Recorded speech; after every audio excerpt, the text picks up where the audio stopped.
né? A ideia é a gente hoje conversar um pouquinho sobre isso que eu coloquei no título, né? Pensar a imagem, ver o Brasil, né?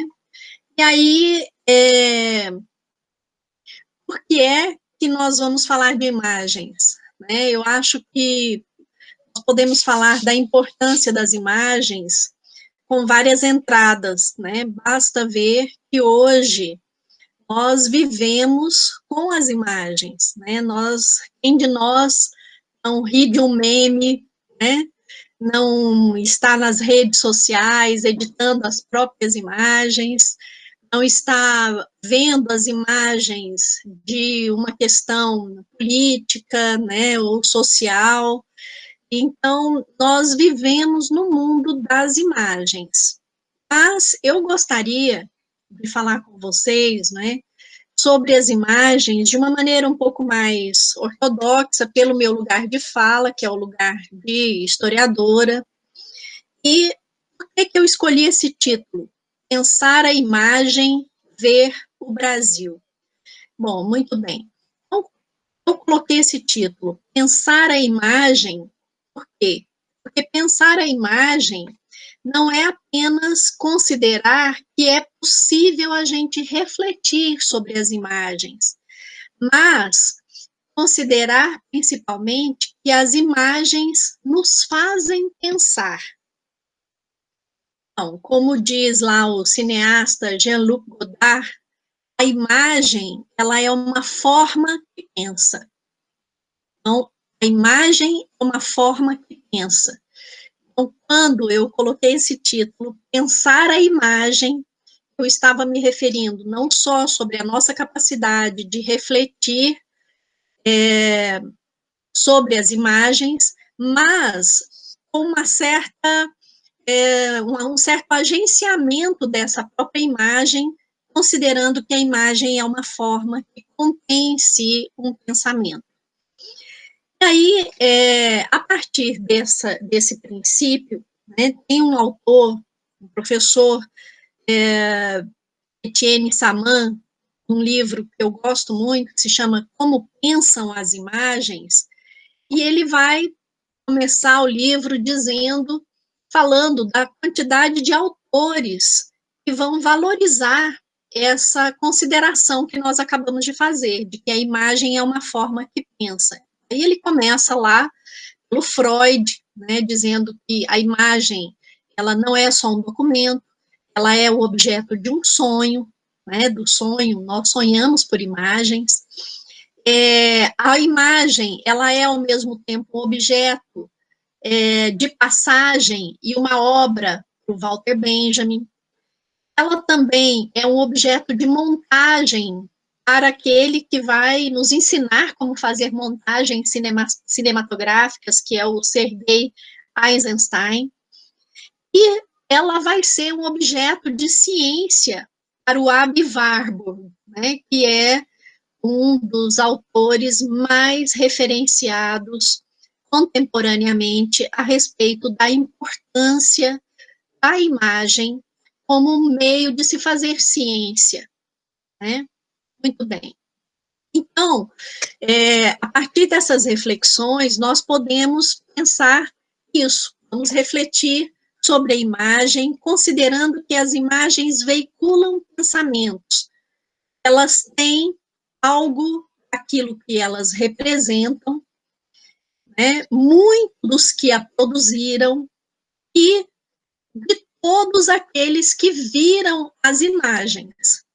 Então, vejam, a primeira aproximação que a gente tem com as imagens, quando nós olhamos uma imagem, nós pensamos que ali nós estamos vendo o real, né? E aí, esses autores vão dizer o seguinte, não é apenas o real que nós estamos vendo. Um dos historiadores da arte contemporâneos, um autor que eu gosto muito, que é o Jorge de Dilberman, ele vai dizer assim, que a gente pede muito pouco para a imagem quando a gente quer reduzir essa imagem apenas à aparência, apenas aquilo que aparece para nós. Apenas como se ela nos mostrasse o real, né? Então, ela nos mostra essa aparência, mas que a gente pede muito para uma imagem quando a gente quer que ela nos mostre exatamente o real. Então, a gente pede pouco a imagem, quando a gente reduz a imagem apenas aquilo que nós podemos ver, mas a gente pede muito quando a gente quer que a imagem represente o real. Muito bem. Então, essa a observação do Jorge de Dilberman vai ser importante porque ele é um historiador da arte, um historiador das imagens, e como ele vai trabalhar com muitas imagens, ele vai ser muito atacado, especialmente por trabalhar com imagens do Holocausto. Ele vai entrar num debate com outros autores, e esses autores vão dizer, olha, os horrores do Holocausto foram tão grandes que são indizíveis, e é um sacrilégio você querer reduzir o Holocausto à imagem. O Didi Berman vai escrever um tratado sobre as imagens, dizendo o seguinte, exatamente isso que eu disse, né? Que a gente pede muito a imagem, quando a gente quer que essa imagem mostre para a gente o real, e ele concorda que isso não é possível, mas que a gente pede muito pouco, quando a gente deixa de considerar todo o potencial que as imagens possuem. Então, essas imagens, elas veiculam pensamentos, não só, né, pensamentos daqueles que produziram essas imagens, por isso é muito importante saber quem produziu a imagem, né, também daqueles que viram a imagem, porque se nós pensarmos, nós vamos ver que essa imagem, vamos supor que seja uma pintura, essa pintura, ela teve uma intenção, um espectador implícito daquele que elaborou a pintura, mas essa pintura, a partir do momento em que ela é uma obra acabada, ela já não pertence mais ao seu autor. Então, essa imagem, como ela andou, como ela circulou, ela também vai nos dizer sobre a sua recepção, sobre aqueles que a viram, a interpretação que tiveram dela, não é? Então, isso tudo nos diz sobre aquele tempo, sobre esses homens, né? Ou seja, nós vamos ter uma série de possibilidades de leituras, de legibilidade visual a partir dessas imagens. Então, esses autores vão dizer o seguinte, que a imagem, ela é um arquivo de memórias, né? E ela possui uma vida própria porque ela tem um poder de ideação, ou seja, ela vai suscitar pensamentos, ideias, em especial quando ela é associada com outras imagens. Um outro historiador das imagens, historiador da arte importante, que é o George Colley, ele vai dizer o seguinte, quando você quer fazer um trabalho de interpretação de imagens, você precisa do quê? Você precisa de uma mesa grande, porque você vai colocar aquela imagem em associação com outras imagens.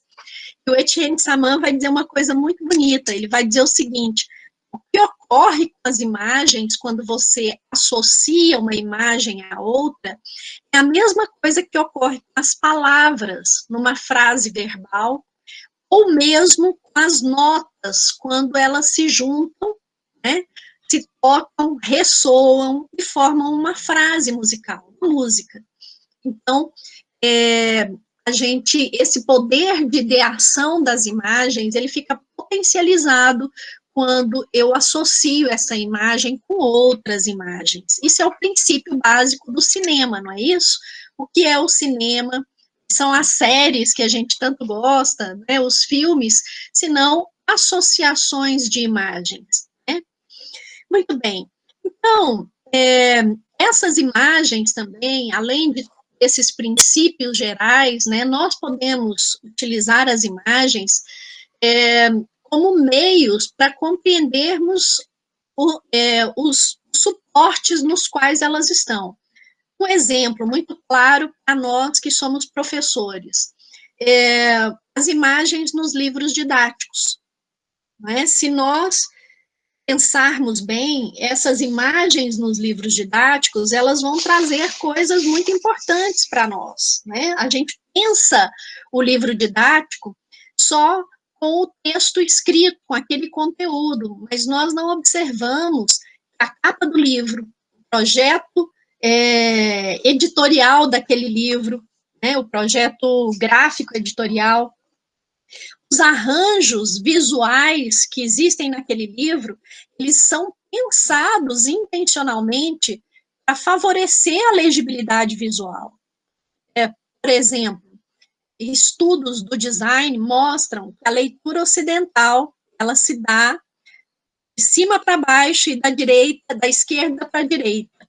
Então, quando eu abro um livro, se eu coloco uma imagem do lado direito embaixo, eu estou colocando no pior lugar, segundo o design, no pior lugar de legibilidade dessa imagem. E aí, esse livro didático, ele precisa ser pensado em todas as massas visuais que eu tenho ali, né? Uma combinação das massas verbais vai dar um arranjo visual que envolve a tipografia como imagem, as próprias imagens que ali estão dialogando com os textos, e esses elementos, eles têm uma intencionalidade. Então, o estudo das imagens, ele também serve para que nós possamos pensar esses arranjos visuais, né? A imagem, o seu diálogo com o texto convencional, o significado dessas imagens, né? Qual é a frase visual desse arranjo cognitivo, o que ele está nos comunicando, ou não está nos comunicando, né? Então,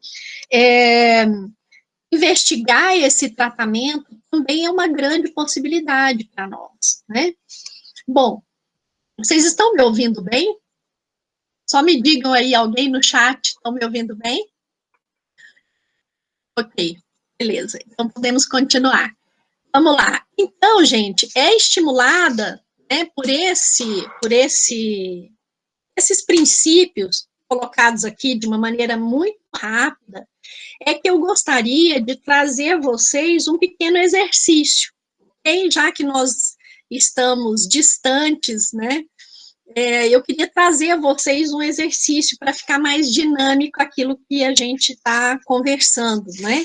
E para que nós possamos tentar nos aproximar daquilo que nós nos propusemos a fazer, que é saber que ao pensar a imagem, eu posso ver o Brasil, né? Então, vamos lá. Então, eu vou tentar agora, obrigada, gente. Eu vou tentar, então, vou mostrar uma imagem para vocês, ok?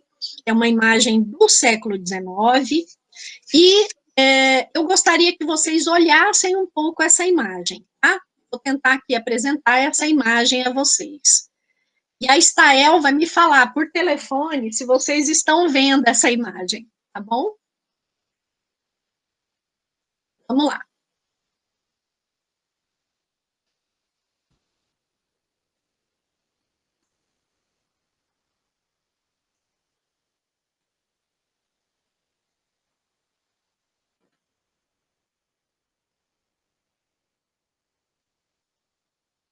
Estael, por favor, me diga pelo celular ou...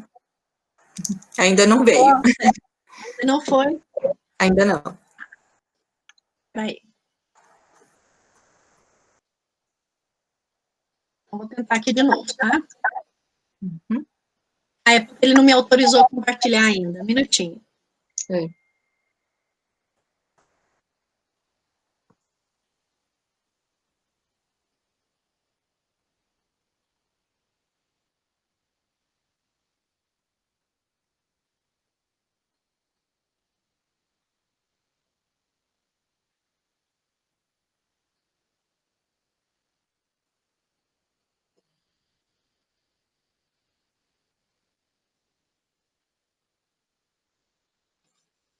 Agora vai, tá?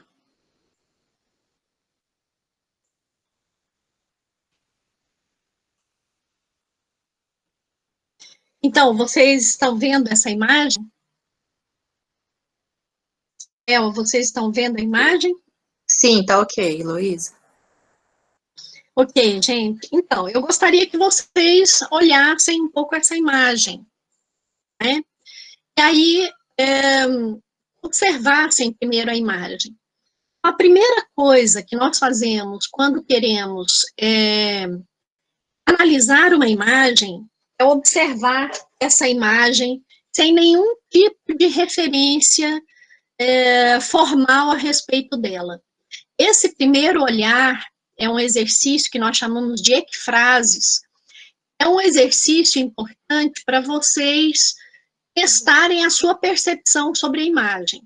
Então, eu gostaria que vocês observassem um pouco essa imagem, né? Se nós estivéssemos pessoalmente, eu perguntaria a vocês o que é que vocês conseguem ver nessa imagem, né?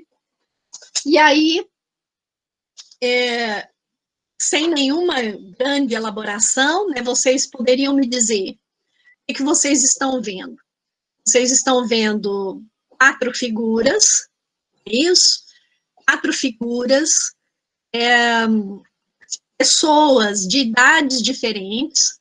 Aqui nós temos ao menos 3 gerações, um casal, que me parece mais ou menos de uma idade próxima, né? Uma senhora de idade, à esquerda da imagem, e uma criança, ok? Muito bem. Essas 4 figuras dessas 3 gerações, elas estão dispostas em um ambiente que parece um ambiente de uma casa muito simples, uma casa, talvez, de um sertanejo, né? Do lado direito, do lado esquerdo, nós vamos ter aí uma palmeira, né? Temos uma palmeira, um fundo que é rebocado, né, de uma parede que parece que não está um pouco descascada. Temos do lado direito um espaço escuro que nós não conseguimos ver direito e algumas roupas penduradas. Essas pessoas, elas estão com movimentos muito interessantes de olhares e mãos, né? Esses olhares e mãos, eles são muito interessantes.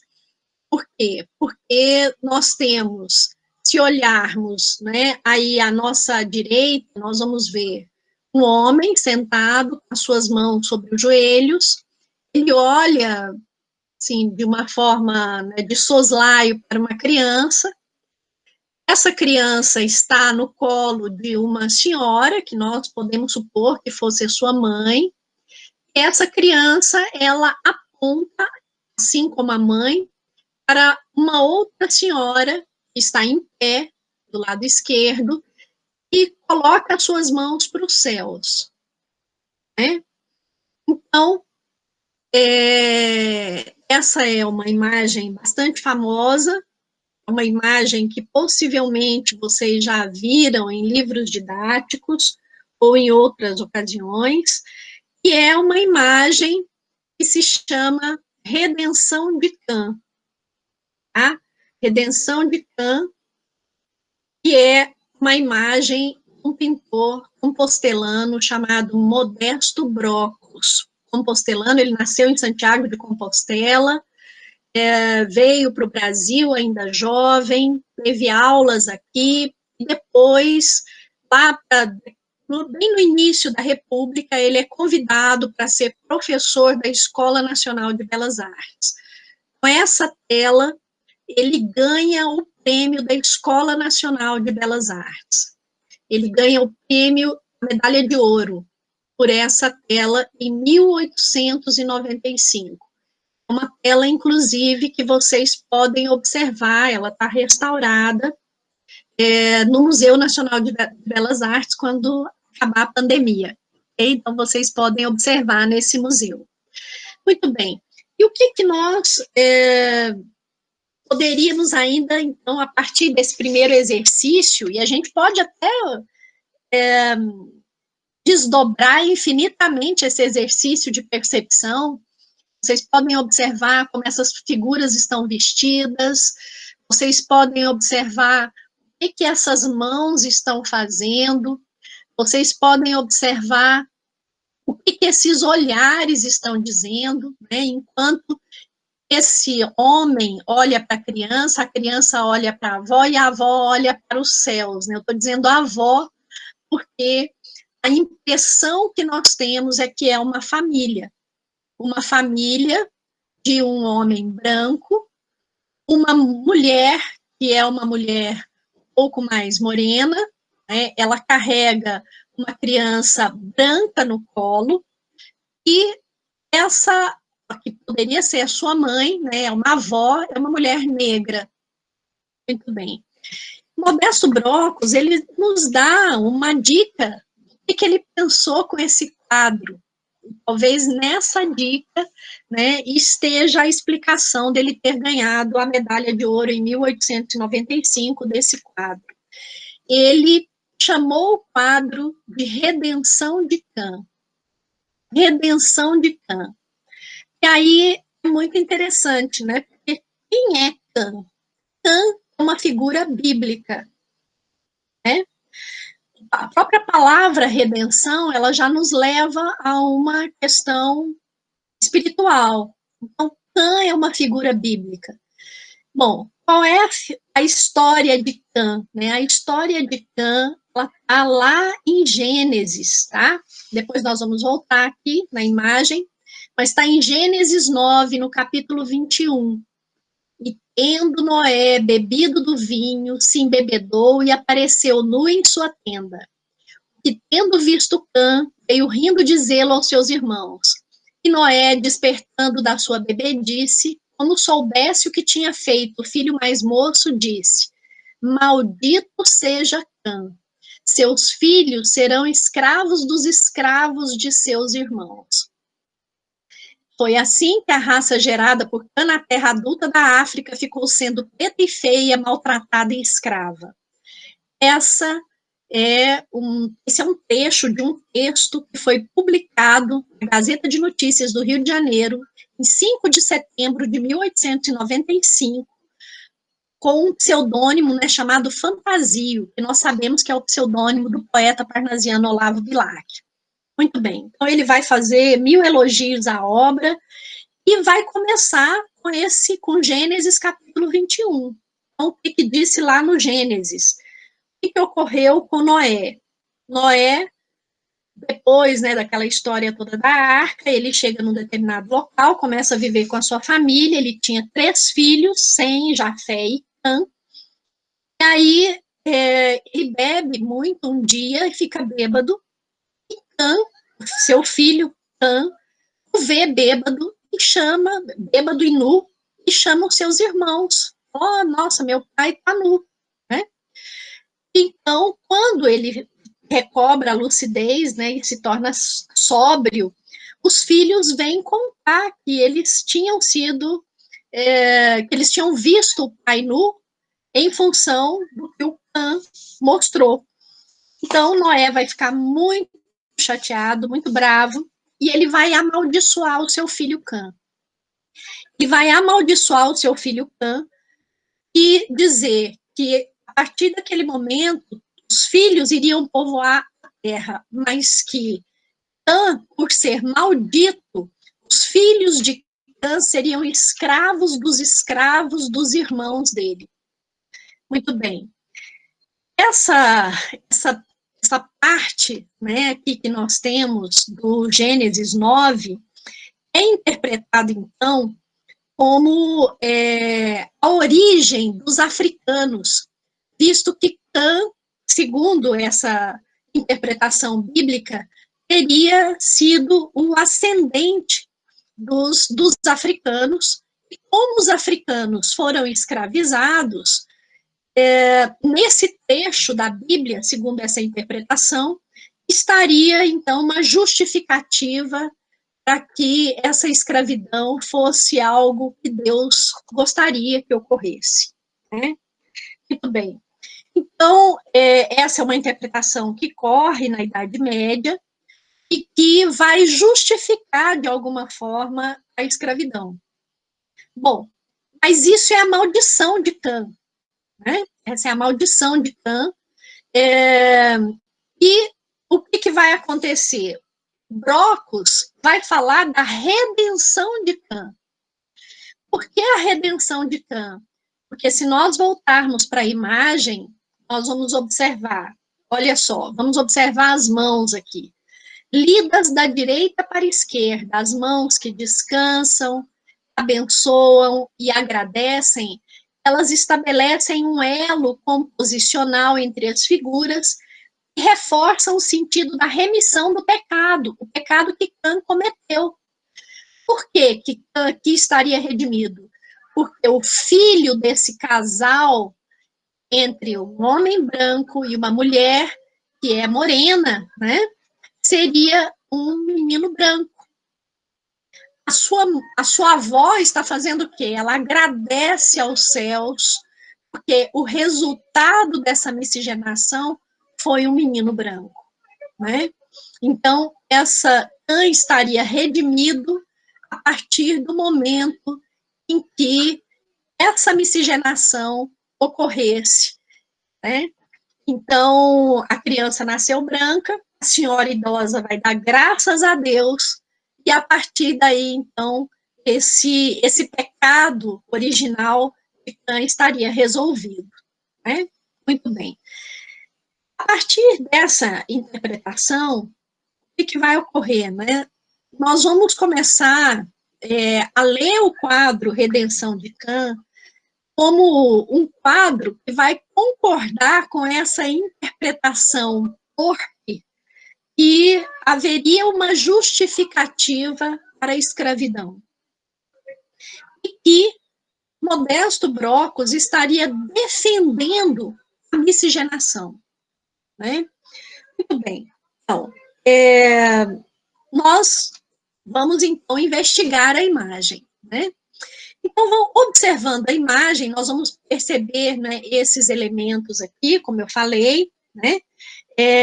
O nosso amigo Olavo Bilac vai dizer até que, vai dizer até mais, ele vai dizer o seguinte, que na sua grande tela belíssima, já a filha da velha preta está meio lavada da maldição secular. Já não tem na pele a lúgubre cor da noite, mas a cor indecisa de um crepúsculo. E vede agora aquele lagartão que ali está, branco como o dia, um semita puro, que se encarregou de completar a obra de redenção, transformando o crepúsculo numa aurora radiante. Vede a aurora criança como sorri e fulgura, no colo da mulata. Aurora, filha do dilúculo, neta da noite, está redimido, está agorada a praga de Noé. Então, ele vai, né, enaltecer o quadro, e dizer, né, que coisa boa, né? Então, foi redimido. Então, ele se expressou dessa maneira, e ele parece gostar do tema, né? Essa obra realizada por, ele inclusive diz, pelo amado Brocos, né? Que finalmente vai redimir desse estigma da condenação de uma raça, apresentando-nos essa aurora criança fulgurante, né, que é essa criança branca. E aí é muito interessante, né, os autores galegos, né, Bueno e Jiménez, eles vão dizer o seguinte, que essas metáforas usadas pelo Olavo Bilac, dia-noite, aurora, crepúsculo, sujeira, limpeza, elas vão chegar quase ao delírio, com uma crítica feita por um escritor da época, que é o Coelho Neto, que vai fazer uma inusitada comparação dessa obra com a ópera de Wagner, chamada O Holandês Errante. A ópera O Holandês Errante conta a história de uma mulher que deixa o seu povo para se jogar no mar atrás de um capitão de um navio fantasma, que era um navio amaldiçoado, por amor a ele. Então, ela deixa o seu povo, né? Então, o Coelho Neto vai dizer, olha, a obra do Brocos é comparada à ópera do Wagner, né? E ele vai dizer, olha, tá vendo? Olha, por isso que as pessoas precisam deixar o seu povo e se miscigenar, né? Então, era o mesmo que havia feito a personagem da ópera do Wagner.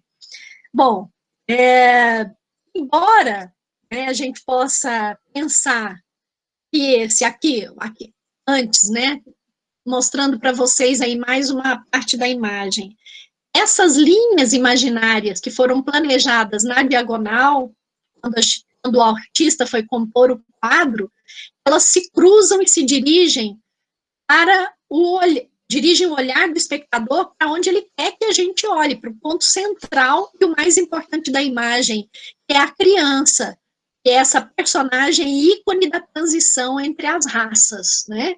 Ela seria, então, a personagem que vai fazer essa transição em função desse projeto miscigenador, né? Então, eu queria dizer o seguinte, que embora o pensamento do Olavo Bilac ele seja representativo de uma determinada parte da elite intelectual que nós vamos ter no período, essa obra ela não foi completamente bem recebida pela crítica, quando Modesto Broccos a colocou lá no salão da Escola Nacional de Belas Artes. Nós vamos encontrar, um pouco depois da crítica do Olavo Bilac, umas notas que são feitas por um crítico, né, notas sobre arte no Jornal do Comércio do Rio de Janeiro, em 7 de setembro de 1895, e nessa crítica, o que vai ocorrer, né?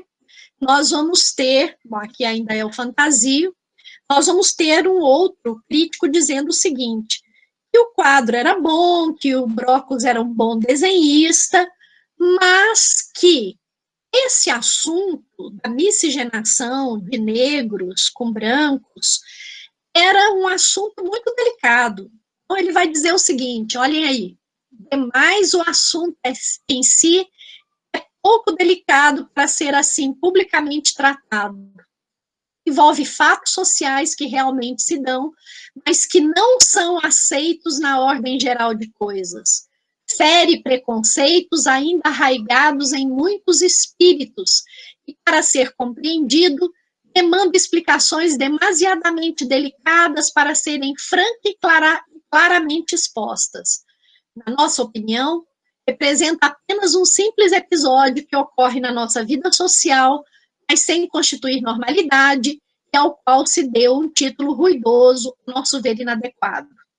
Então, esse crítico vai dizer, não, esse quadro não mereceu o prêmio, porque ele trata de um assunto que é muito delicado, que fere muitos preconceitos, que é algo que existe, mas que, na verdade, é muito delicado o assunto para a gente colocar de uma maneira tão clara, né? É um episódio só da vida social, mas não é o normal, e esse título é inadequado.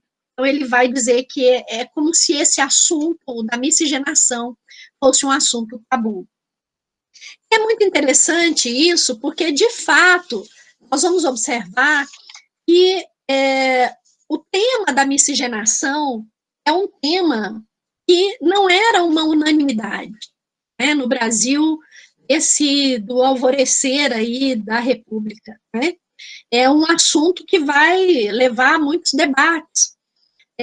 Nós vamos ter aí naturalistas, pensadores que vão chegar no Brasil e vão dizer que o Brasil é feito de uma mistura de raças e que vai gerar um povo extremamente feio, né? Pouco inteligente se houver essa miscigenação. Outros, entretanto, vão dizer que não, era uma forma de melhorar a raça, né? Então, o crítico, né, esse crítico aqui, ele está falando dele mesmo e de uma parcela da população que via com reservas essa miscigenação, como vai demonstrar a literatura da época e os grupos que vão se organizar em poucos anos para criar a sociedade eugênica que vai se estabelecer em São Paulo no ano de 1918. Esse substrato social vai se organizar, em pouco tempo vai criar ainda um comitê central de eugenismo, em 1931, vai propor o fim da imigração de não brancos como uma das medidas para impedir a miscigenação. Então, nós estamos vivendo aquele período, né, das imigrações, o período de estímulo às imigrações, e o Comitê Central de Eugenismo vai chegar a propor que nós não deveríamos aceitar imigrantes negros para impedir a miscigenação.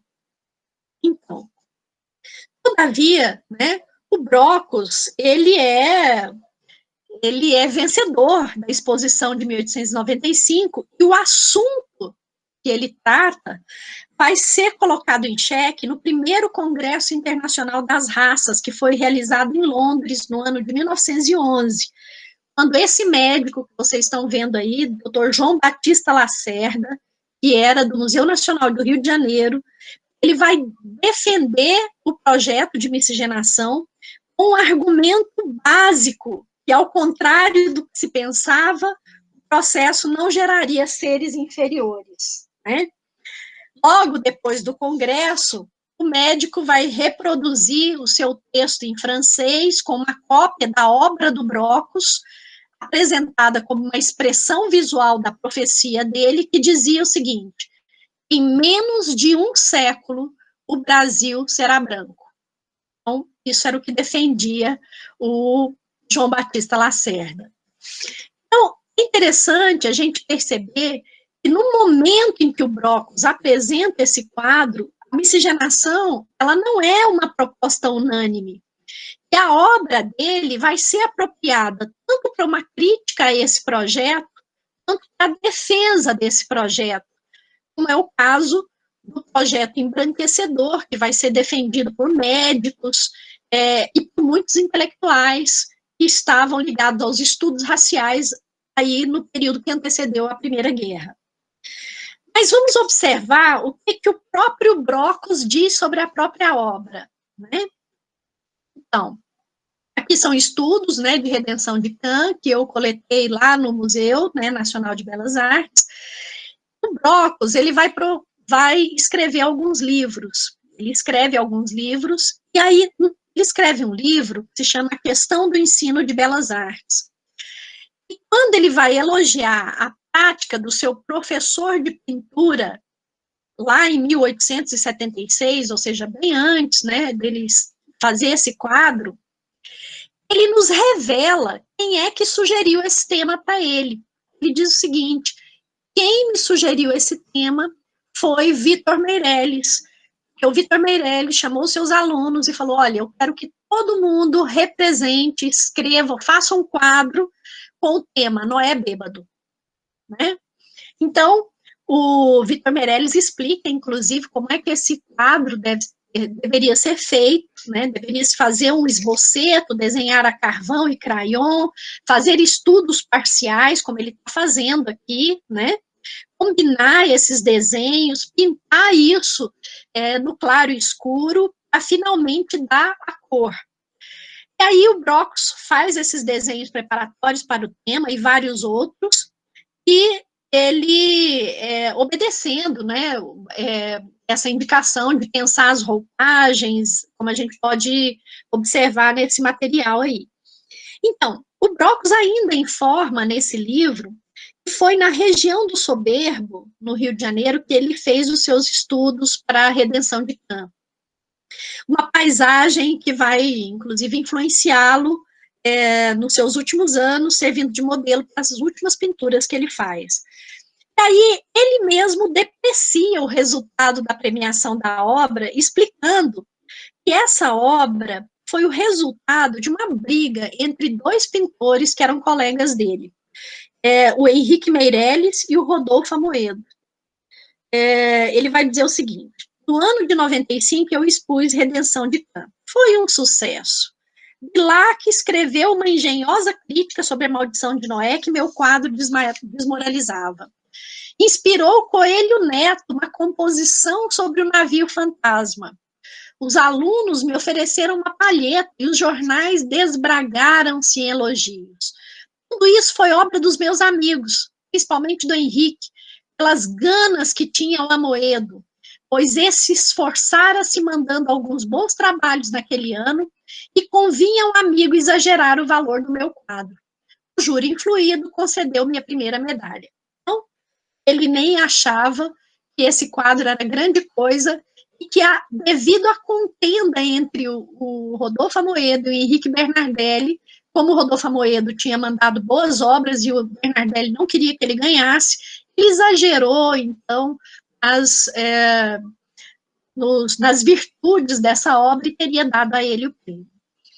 Bom, nessa mesma obra, ele faz duras apreciações sobre o ensino de belas artes no Brasil, falando que faltava na cultura brasileira classes ilustradas e que os críticos cariocas eram muito incompetentes, faziam elogios encomiásticos, ou seja, laudatórios, né, aos artistas, e eles julgavam mais pelo grau de compadrio e amizade que eles tinham com os artistas do que pelo conhecimento que eles tinham, de fato, sobre a crítica. Ele conta também que o próprio Henrique Bernardelli era padrinho do seu filho, que ele tinha tanta autoestima que ele deu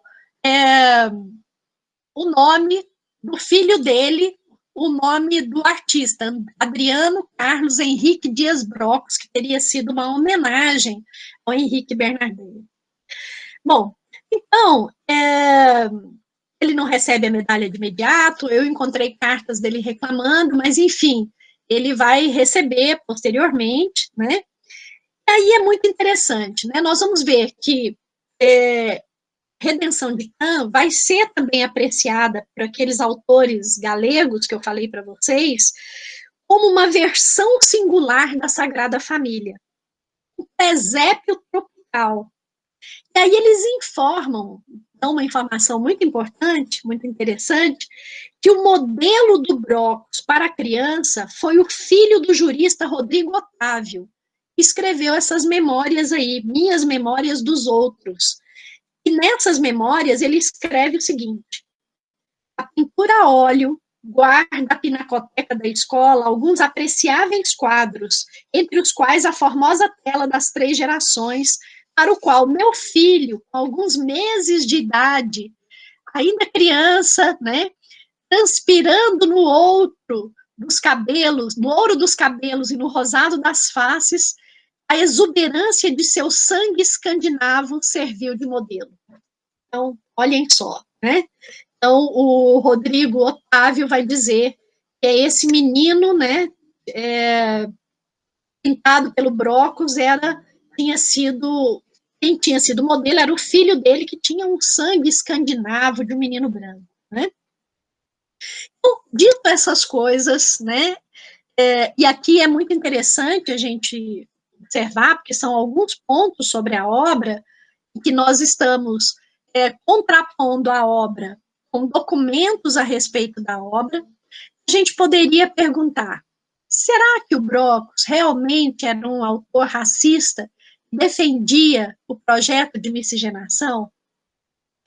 Muito bem. Bom, é assim que o pintor tem sido mostrado nos livros didáticos, né? Então, a gente pode ver aqui, olha só, esse livro, é um livro relativamente recente, do PNLD 2018, né, em que ele já comparece no sumário, né? Eu tenho uma coleção de livros didáticos em que o Brocos aparece de diversas maneiras, né? A partir, depois daquela lei, na 3.693, essa discussão sobre o racismo, sobre o preconceito, vai se intensificar.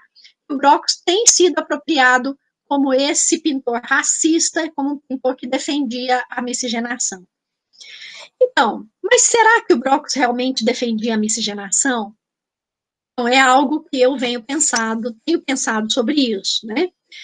Ele escreveu uma outra obra, uma obra de ficção chamada Viagem a Marte, que é uma ficção que ele publicou em 1930, e o Brocos, ele defendeu nessa obra a unificação das raças, mas ele achava que a obra, que a raça negra oferecia uma dificuldade muito grande de se miscigenar pela sua cor.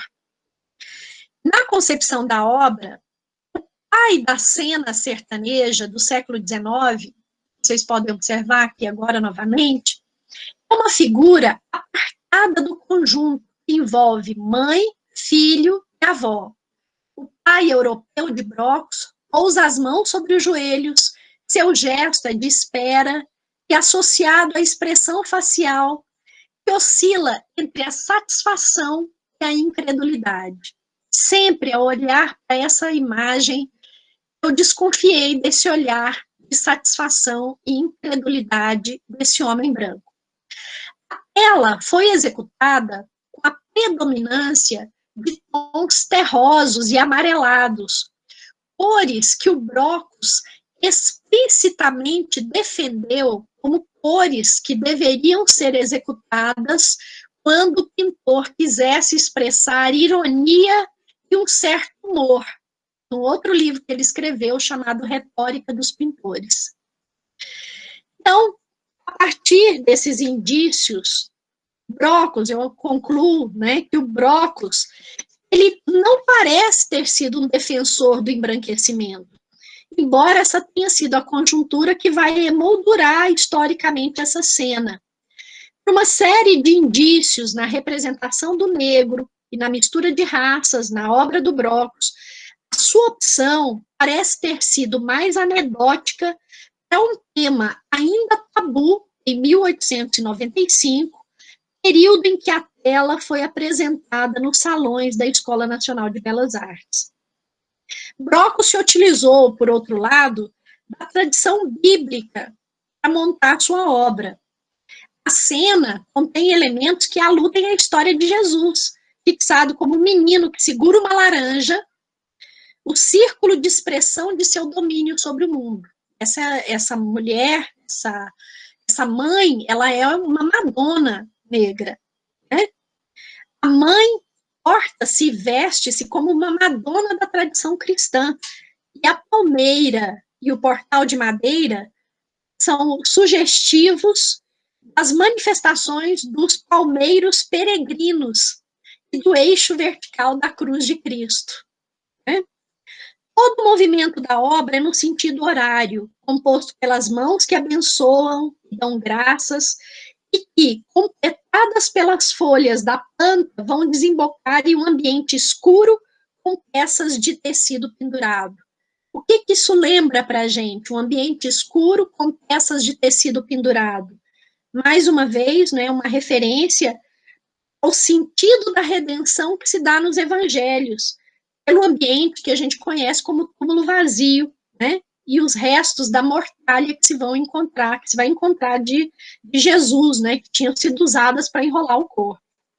Então, enquanto Cristo ressurge, Pan se redime pelo branqueamento. Eu vou encontrar também nessas pesquisas que o Brocos, além de ter feito essa obra, né, por sugestão do Victor Meirelles, ele interpretou esse tema bíblico invocando uma tradição profana, que era aqui da América, da chamada pintura de castas, que fazia essa representação de famílias, né, com miscigenações interraciais. São obras do século XVII que estavam em Madrid e que provavelmente o Brocos viu, né? Mas mesmo com uma alusão ao sagrado nessa obra, o artista revestiu essa obra de uma subversão, né? O Sican foi amaldiçoado, ele veio aqui para redimir Can, né? Brocos veio de uma família republicana e ele era muito pouco afeito a essas tradições cristãs interpretadas de maneira literal. Então, Can, amaldiçoado, seria redimido pelo processo da mestiçagem? Então, esse é um projeto que me parece que o Brocos muito mais apresenta a discussão de uma maneira anedótica, né, com certa ironia, do que aderia sem ressalvas, né? Então, essa é a minha suspeita, né, para a interpretação dessa obra. Então, voltando aqui, eu vou tentar voltar agora, tá? Vamos só um minutinho.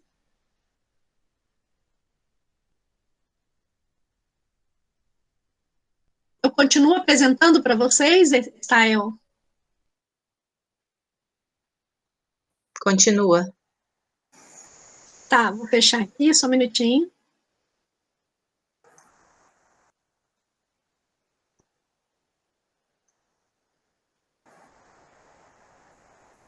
Parar a apresentação. Isso. Muito bem. Então, eu trouxe essa imagem, né, para nós podermos voltar àquilo que nós falamos inicialmente. Uma imagem como essa, a Redenção de Cã, a partir dessa minha observação inicial sobre essa imagem, e dessa minha apropriação inicial sobre essa imagem, o que eu posso dizer sobre essa imagem? Uma imagem, como diz o Didi Uberman, essa imagem ela não fala por si mesma, ela precisa ser contraposta à documentação da época, à recepção dessa obra, né, à circulação dessa obra. E é possível, a partir dessa obra, pensar uma série de questões sobre o Brasil do século XIX, os projetos de miscigenação, o darwinismo social, né, essa perspectiva mesmo do racismo, né, nesse momento, a questão da Escola Nacional de Belas Artes, dos temas tabus ainda, em 1895, a perspectiva da crítica nesse período, né, e é muito importante saber, né, essa imagem representa o real? Não, é isso que os autores tentam nos dizer. Ela não representa o real, mas ao olhar essa imagem, eu posso fazer uma série de conexões, fazendo esse diálogo entre imagem e documentação escrita, entre uma imagem e outras imagens, e isso me ajuda a pensar um determinado contexto histórico, né? E não só o contexto histórico da produção dessa imagem, mas os contextos históricos no qual essa imagem foi recebida. Tá? Então, em síntese, é isso que eu queria falar para vocês, né? Eu não sei, agora eu fico aí à disposição de vocês, não sei se vocês querem fazer aí alguma pergunta, fica aí para Estael, né, Vou dirigir abrir o restante.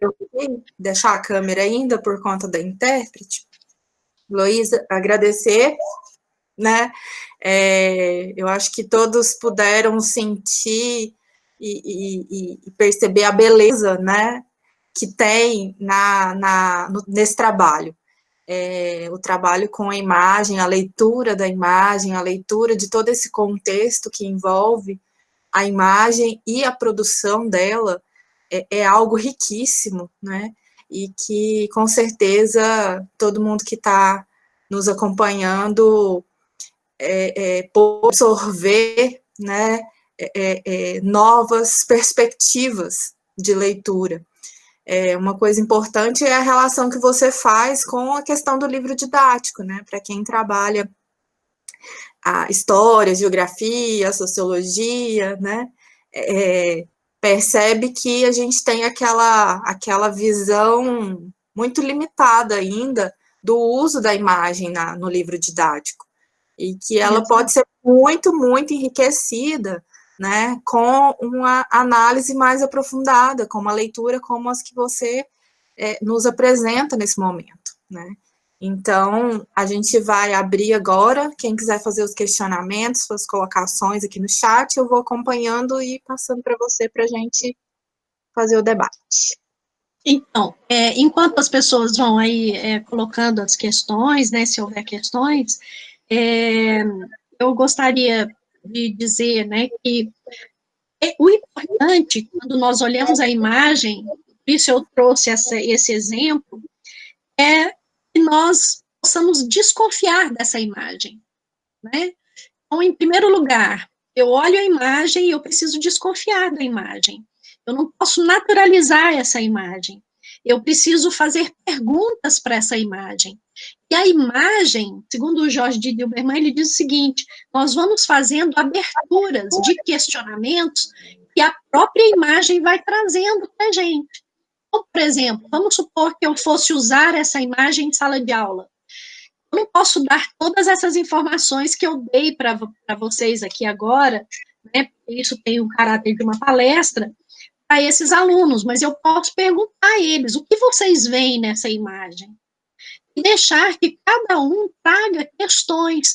E a partir dessa abertura, inclusive essa interpretação que eu dei para vocês aqui no final, foi dada em palestras que eu fiz sobre redenção de Cã, e que algumas pessoas me disseram, mas eu vi isso também na imagem, né? Eu também vi isso. Eram coisas que eu nem havia pensado, né?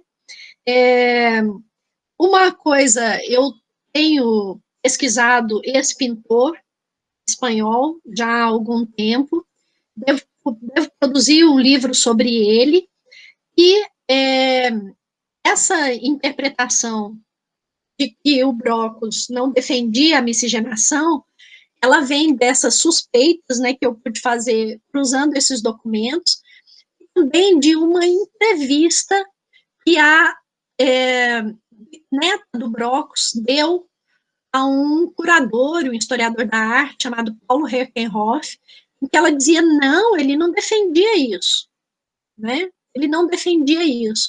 Mas como não, né? Se nós estamos usando a imagem nos livros como exemplo de imagem racista, né? Como exemplo de imagem que defende a miscigenação. Então, a partir do confronto com os documentos, nós vamos perceber que, de fato, o que parece é que Brocos não faz essa defesa, né? Ele vai apresentar o assunto para a discussão.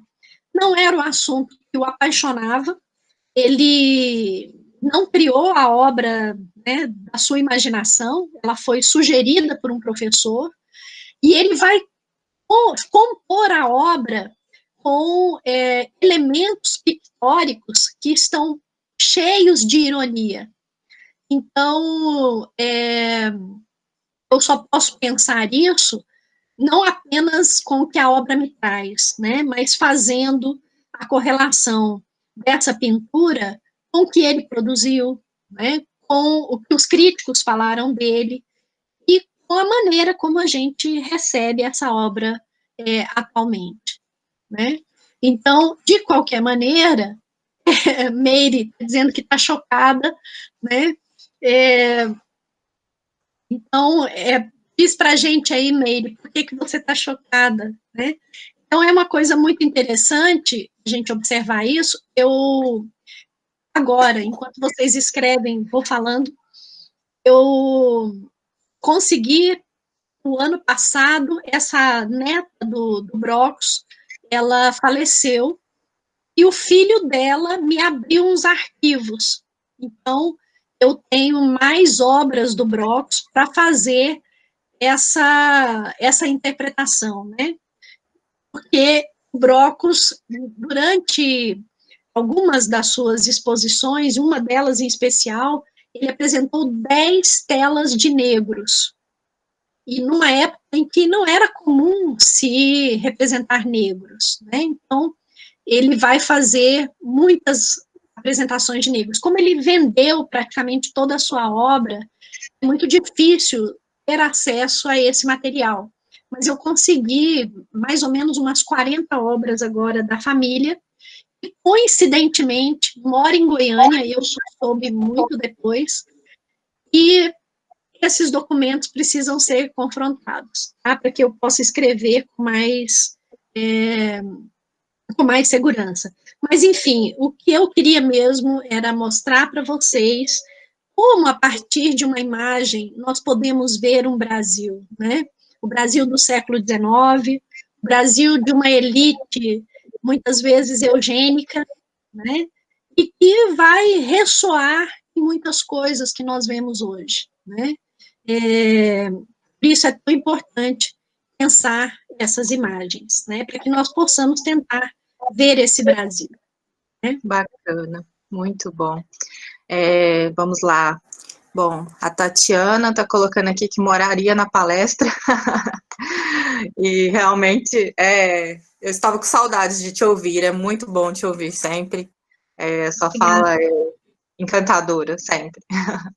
Bom, a Meire agradeceu, né, pela aula e disse que levantou reflexões que ajudarão nas suas pesquisas. Eu só fiquei com uma dúvida em relação aos textos de Modesto Brocos. Eles estão no livro Minha Memória dos Outros, de Rodrigo Otávio? Confundi os títulos indicados? Como é que é? Desculpa, pode repetir a pergunta, Estael? Eu só fiquei com uma dúvida em relação aos textos de Modesto Brocos. Eles estão no livro Minhas Memórias dos Outros, de Rodrigo Otávio? Não. O Brocos, ele tem vários livros publicados, 3 especificamente. Tá? Um deles vou pegar aqui que eu te falo exatamente o ano, tá? Ele publicou 3 livros. A Questão do Ensino de Belas Artes, que é o livro de 1915, né? Ele publicou em 1930 um livro de ficção chamado Viagem a Marte, e ele publicou também Retórica dos Pintores, em 1933. Então, eu me referi aos 3 livros, tá? Então, no Retórica dos Pintores, ele vai explicar como é que um pintor deve fazer uma boa obra, né? Em Viagem a Marte é uma ficção, ele vai fazer uma ficção, e a Questão do Ensino de Belas Artes, ele vai falar sobre o ensino de belas artes no Brasil, né, e vai fazer uma série de sugestões. Eu também já publiquei a esse respeito. Bom, a Meire está dizendo aí que ela imagine, professor, uma mulher negra nesse instante assistindo tais considerações.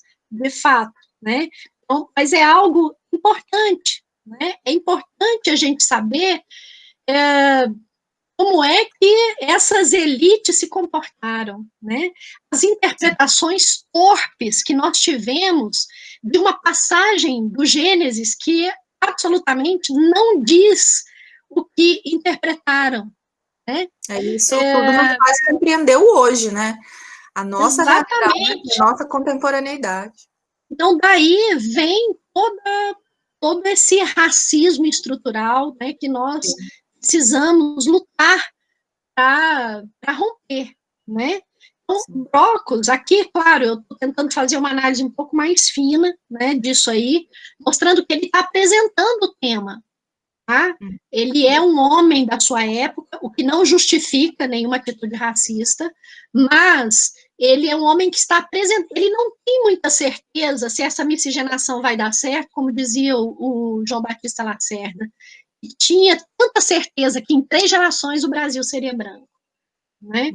Então, é uma imagem que nos mobiliza, que nos entristece, que nos faz pensar, porque é isso que as imagens fazem, elas nos fazem pensar, né? E, no fundo, é isso que eu queria transmitir para vocês com essa pequena fala, né? Eu achei que o exemplo seria mais eloquente do que simplesmente mostrar esses princípios, ok? Com certeza. Bom, a Juliana, ela pergunta o seguinte, professora, e quando as imagens contradizem o texto? Sou professora de História e Geografia e observo alguns erros, por exemplo, nos mapas e o que eles querem mostrar, imagens que reforçam o racismo. Então, é uma oportunidade muito boa para você chamar a atenção dos alunos, porque nós colocamos a imagem ali como se ela fosse algo morto, né? Como se ela estivesse ilustrando, fosse uma irmã menor, né? Ela está ali só ratificando o que o texto está dizendo. E muitas vezes ela não está. A posição em que essa imagem está no livro didático, o design diz isso para a gente. Já está nos dizendo uma intenção do autor. O conteúdo dessa imagem, associado a outras imagens, forma uma frase visual. Isso precisa ser interpretado. Isso precisa ser contraposto com o conteúdo escrito, né? Então, é uma boa oportunidade, Juliana, para que você chame a atenção desses alunos, para que eles observem isso. A imagem tem uma capacidade analítico-sintética muito grande, e o apelo para os alunos, para essa comunicação rápida que nós temos hoje, é muito potente, né? Então, por isso, nós não devemos desprezá-la. Tá? Se você pegar um livro clássico, marxista, da década de 80, e contrapor esse livro a um livro didático de hoje, você vai ver que o livro de hoje, ele tem um projeto gráfico editorial cheio de imagens, né? E antes não, porque nós tínhamos uma concepção da história marxista clássica como uma história de processos, então eu não preciso das imagens, né? As imagens ainda eram uma prima pobre da história, né? Então, depois, com a década de 70, história cultural, então nós vamos ver, vamos conseguir reconhecer esse material maravilhoso que nós temos à mão, tá? Eu falei aqui de uma obra de artes plásticas que eu conheço razoavelmente, mas é claro, a gente pode transpor isso para a fotografia, para o cinema, né, com inúmeras possibilidades. Verdade. O Murilo aí dizendo que é sempre um prazer ouvir, né, Heloísa? Obrigada, Murilo, muito querido, obrigada por tudo, amiga. O Luiz Eduardo dizendo que é interessante os trabalhos com a imagem. Uma imagem pode dizer mais do que palavras. Com certeza, verdade, né? Sem dúvida, sem dúvida. A Maria Alice também agradecendo, falando sobre as ótimas reflexões. Realmente, muito a fazer ao olhar do Brasil, ao olhar o Brasil. A Meire, né, dizendo, só dá mais força para não ficar parada, lutar, né? A arte e a história juntos, com certeza. Exatamente, é isso mesmo, Meire. A gente precisa entender o que está acontecendo hoje, né, gente? Nós estamos com dificuldade de entender tudo o que está acontecendo. E muitas dessas explicações estão na história, né? Então, por isso é que nós precisamos estudar história, né? Então, assim, a imagem do Brockes, que está lá para que vocês vejam, é uma imagem que abre para a gente um século XIX, que ainda é racista, né, que tem grupos que estão brigando, uma elite que vai trazer esse racismo estrutural, e que a gente precisa entender até para conseguir romper com esses padrões, né? Então, é isso. Com certeza. Mais alguém quer fazer alguma colocação, gente? Se não, mais uma vez, agradecer muitíssimo a Heloísa pela disponibilidade de estar aqui com a gente.